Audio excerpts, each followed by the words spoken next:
official this weekend. Take a look.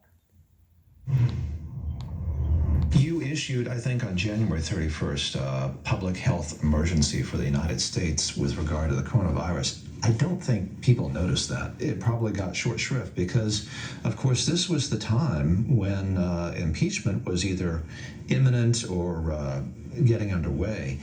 To what extent do you think that the impeachment process served as a distraction for both I think maybe the president, but also for the nation, the public being distracted, not focusing on this? To what extent do you think it was perhaps a detrimental distraction to being able to be prepared for a potential pandemic? Well, I can assure you it was not in any way a distraction for the president or his team. We were on this, we were engaged, we were in constant communication about this. We were taking these aggressive steps. Again, the president put in place screening of travelers from Wuhan, China, coming into the United States, restricting where flights would go, when there were 45 cases in China. 45 known cases in China that we knew at the time. Just to give you one small little anecdote about how engaged the president was on all of this.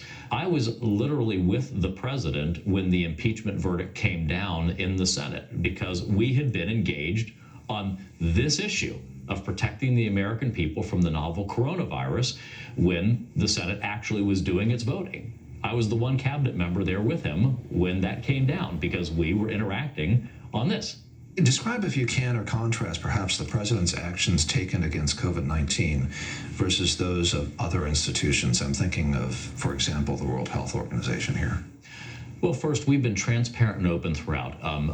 What I've said is the data that we have, the data the president has, we're making that public as we go. We're going to give you the good, the bad, and the ugly all along, and we have done so. We have been tough on China. We have called out their behavior. I made it clear that we had offered for our teams to deploy into China, and China had not taken us up on that we had offered to be part of the World Health Organization team, and the World Health Organization had not gotten into China.